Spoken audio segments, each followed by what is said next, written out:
Hey, what's up guys? So here's a quick look at the new Horizon Blade 200QX.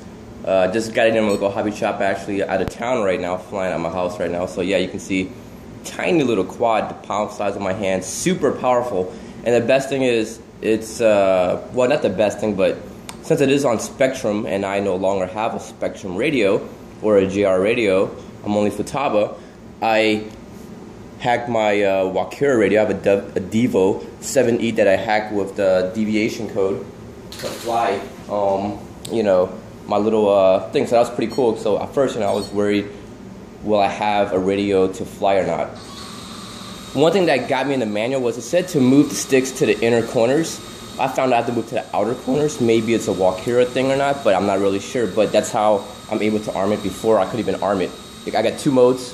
Let me turn around. See, right now I'm in low rates and stability, and I have the blue for since I only have a 2-position switch, I will have to do a mixing if I want all 3 modes. But I have low rates, high rates, and also 3D, but we don't have it set up yet. It's very stable. I mean, just hands off right here. You can see, got the AC blowing a little bit, but I'm in low rates right now. Give you an idea of how responsive it is in low rates. You can see very slow. I mean, it's good for indoor flying and just beginners. Now when I flick into high rates, whoa, it's a different animal. But it will not allow you to do flips, which is the good thing. If you just want to fly really aggressive, and then when you lose control or just want to lay back a little bit, you can just let go. You can see self levels really quick. So I mean, it's a really awesome flying quad so far. Let me put it back in low rates. Show you the climb out. Climb out's really impressive with this thing.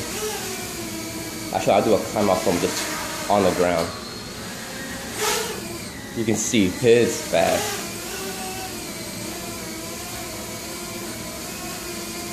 Right now, I do not have any exponential, any dual rates on my radio, so even in just low rates, it is a little bit responsive. So I still need to go back into my radio, actually learn how to use the deviation a little bit.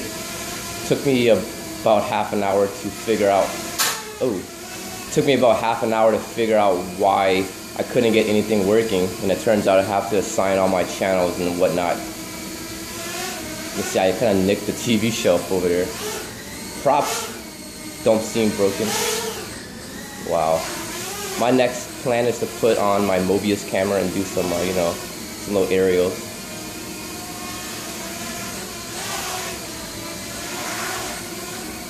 There you go. That was a quick flight. Hope you guys enjoyed it. Go for a landing. Oh yeah, and to power off the motors, you have to do sub-trim all the way down. And if you're running a Deviation firmware on your Walkera, you're gonna have to go into the menu over here, model memory, mixer. Go down. On my 70, this is how I have to do it. I have to go into the throttle channel, which I already signed. As you can see here, enter, and I have to go down to the scale. So that way, when it's at 100, I can never get the motor to stop. I have to put out 102. So now I'm gonna go sub-trim all the way down.